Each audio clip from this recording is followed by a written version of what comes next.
નમસ્કાર વિદ્યાર્થી મિત્રો, આજના વિડીયોની અંદર આપણે ધોરણ 5 વિષય ગુજરાતીનું બનાસકાંઠા શાળા વિકાસ સંકુલનું તારીખ 7/4/2025ના રોજ લેવાલ પેપરનું ઓરિજિનલ સાચું સોલ્યુશન કરવાના છીએ। તો મિત્રો આપણે પહેલાં જોઈશું કે પ્રશ્ન 1 જેમાં તમારે 2 શબ્દ આપેલા છે। તો મિત્રો જો આપણે પૂરું સાચું સોલ્યુશન કરીશું એ પહેલાં તમને જણાવી દઉં કે જો તમે ચેનલમાં પહેલી વાર આવ્યો તો ચેનલને સબસ્ક્રાઈબ કરો અને તમારા બીજા મિત્રોને પણ શેર કરજો જેથી અમને પણ ઉપયોગી થાય। ઓકે, પ્રશ્ન એક એવો છે આપણને કે આપેલ શબ્દને અનુરૂપ 2 વાક્ય બનાવવાના। તો પહેલું અભિમાન આપેલું છે, તો અભિમાન આપેલું છે મતલબ હવે જો મિત્રો ઘણા વિદ્યાર્થીઓને જિલ્લા વાઇઝ પેપર અલગ છે, તો જે વિદ્યાર્થીઓને પેપર બાકી છે એ પણ આ વિડીયોને જોજો કારણ કે એમને પણ બેનિફિટ થાય અને આની અંદરથી તમારે આવી રીતના જ પેપર સ્ટાઇલ આવશે અને આ રીતના પ્રશ્નો આવશે। પહેલું વાક્ય આપણે આપેલ છે અભિમાન, તો અભિમાનના 2 વાક્યો બને કે રાજાને પોતાની શક્તિનું અભિમાન હતું અને એક બીજું એવી રીતનું વાક્ય બને કે અભિમાન કરવાથી કોઈને ફાયદો થતો નથી। બીજું છે ખુશી, તો મિત્રો જો ખુશીનો મતલબ 2 વાક્ય આપણે એ રીતના તમે તમારા રીતે પણ બનાવી શકો, કોઈ એમાં ખોટું પડશે નહીં કે આજે હું ખૂબ ખુશ છું અથવા ખુશીનો કોઈ પાર નથી। પછી પ્રશ્ન 2 આપેલ છે જેમાં તમને ફકરાના આધારે તમારે શું કરવાનું છે, પ્રશ્નોના જવાબ લખવાના છે। તો જુઓ પહેલો પ્રશ્ન એવો છે કે લીમડાને પંખીઓનો વિસામો કેમ કહ્યો છે?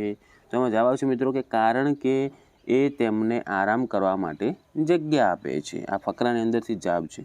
પછી બીજું છે લીમડાને શું શું કરવું ગમે? તો એમાં જવાબ આવશે મિત્રો લીમડાને પંખીઓની જેમ ઊંચે ઉડવાનું, પછી નવું નવું જોવાનું અને ફરવાનું ગમે છે। ત્રીજો પ્રશ્ન છે લીમડો પંખીને શા માટે નસીબદાર સમજે છે? તો એનો જવાબ આવે મિત્રો કે કારણ કે પંખીઓને અલક મલકની વાતો સાંભળવા અને જાણવાની મજા આવે છે। પછી ચોથો પ્રશ્ન છે પંખીને કોઈ દિવસ કેવો અનુભવ થાય છે? તો પંખીને કોઈક દિવસ કે આખો દિવસ ફરવા છતાં ખોરાક મળતો નથી। પાંચમો છે લીમડો પંખીને કઈ રીતે મદદરૂપ ન થવાનું દુઃખ અનુભવે છે? તો એમાં જવાબ આવશે મિત્રો કે 12 માસ ફળ ન આપવાના લીધે લીમડો પંખીને મદદરૂપ ન થવાનું દુઃખ અનુભવે છે। હવે પ્રશ્ન 3 આગળ જોઈએ જેમાં તમારે સાચો વિકલ્પ પસંદ કરવાનો હતો, જે તમારા પાઠ્યપુસ્તકમાં તમારા જે પાઠ છે, કવિતા છે એના મુજબ હતું। પહેલો પ્રશ્ન છે કે રીંછ સિંહને જમવામાં શું આપે છે? તો એમાં મિત્રો જવાબ આવશે ક કે મધપૂડો।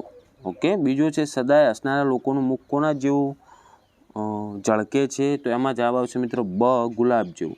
ત્રીજો પ્રશ્ન છે ઝરણા ક્યાં રમે છે? તો એમાં જવાબ આવશે મિત્રો ડ પહાડમાં। અને ચોથો પ્રશ્ન છે આંબાના પાન શું થઈને ઉડે છે? તો એમાં આવશે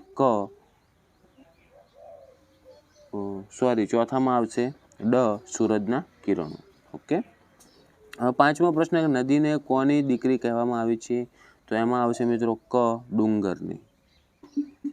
હવે પ્રશ્ન 4 છે જેમાં તમારે જુઓ કે આ 4-5 વાક્ય આપેલા છે એના ઉપરથી તમારે એક ફકરો બનાવો છે 5 ગુણનો। ચકડોળ, આઈસ્ક્રીમ, બંદૂક, ફુગ્ગા, કૂવો, તો તમે આના ઉપરથી એક ફકરો બનાવી શકો। પ્રશ્ન 5 છે જેમાં તમારે સંયોજકનો ઉપયોગ કરીને વાક્ય બનાવવાનું છે, જેમ કે અથવા છે તો તમે લખી શકો મહેશ અથવા સુરેશ બંનેમાંથી કોઈ એક જણ મારા ઘરે આવશે, એમ આવી રીતના આપણે તથાવાળો પણ બનાવી શકો। તમે ચા પીશો તથા કોફી પીશો કે તથા જમવાનું પસંદ કરશો, કે વાળો આવી શકે કે તમને કેરી ભાવે કે સફરજન, આ રીતના પ્રશ્નો થાય। ઓકે, તો આ રીતના તમે જે બનાવ્યા છે સાચા જ પડશે મિત્રો, ટેન્શન લેવાનું નહીં। બીજો જો બ આપેલો છે કે નીચેના આપેલા વાક્યોના પ્રકાર જણાવો। તો પહેલું છે રમેશભાઈ ક્યાં જઈ રહ્યા છો? તો આ વાક્ય પ્રશ્નાર્થ વાક્ય થશે। બીજું છે વાહ કેટલું સુંદર ચિત્ર, તો એ આવશે ઉદ્ગાર વાક્ય। ત્રીજું છે સવારનો સૂર્ય સુંદર લાગે છે, તો એ થશે મિત્રો વિધાન વાક્ય। અને ચોથું છે ચંદ્ર કઈ ભાષા બોલતો હશે? તો આ થશે મિત્રો પ્રશ્નાર્થ વાક્ય। પછી ક આપેલું છે કૌંસમાં આપેલ શબ્દોનું જાતિવાચક દ્રવ્યવાચક શબ્દોમાં વર્ગીકરણ કરો। તો પહેલું છે જુઓ મિત્રો આપણે ડાયરેક્ટ તમને સમજાવી દઉં કે ઝાડ છે એ જાતિવાચકમાં આવશે, મગ છે એ દ્રવ્યવાચકમાં આવશે, ગાય છે એ જાતિવાચકમાં આવશે, શાળા એ પણ જાતિવાચકમાં, લોટ એ આવશે દ્રવ્યવાચકમાં અને લોખંડ એ પણ આવશે દ્રવ્યવાચકમાં। જુઓ જેનો વજન આવતો હોય અથવા આપણે જેને માપી શકાય ને એ દ્રવ્યવાચકમાં આવશે। ઓકે, પ્રશ્ન 6 એવો હતો કે કોઈ પણ એક વિષય ઉપર ટૂંકણો લખવાના હતી, હોળી, મારું ગામ, મારો પ્રિય મિત્ર, તો તમને જે આવડ્યો હશે તમારે લખવાનું હતું। પ્રશ્ન 7 છે કૌંસમાં આપેલ શબ્દને આધારે અર્થપૂર્ણ વાક્ય બનાવો. તો વાજતે ગાજતે, તો અમારા ગામમાં વાજતે ગાજતે વરઘોડો કાઢવામાં આવ્યો. કાચું પાકું, તો ધારો કે સુરેશ કોઈ કામ કાચું પાકું મૂકે નહીં. રમતું ફરતું, તો લખવાનું કે અમારા ગામમાં રમતું ફરતું બાળકોનું ટોળું ફરતું હતું. ગમે તે વાક્ય તમે બનાવી શકો છો. ઓકે, તો મિત્રો આ હતું આપણે આજે ધોરણ 5નો વિષય ગુજરાતીનું બનાસકાંઠા શાળા વિકાસ સંકુલનું, એ પણ તારીખ 7/4/2025, મતલબ કે આજનું પેપર હતું. તો આશા રાખું છું મિત્રો વિડીયો તમને ઉપયોગી બન્યો છે. તો વિડીયોને લાઇક કરજો, તમારે કેટલા માર્ક્સ આવશે કોમેન્ટ કરજો, તમારા બીજા મિત્રોને શેર કરજો અને આવા ઉપયોગી વિડીયો માટે આપણી ચેનલને સબસ્ક્રાઈબ કરજો. હવે મળીશું આપણે નેક્સ્ટ વિડીયોમાં. Thank you so much for watching my videos. Thank you so much.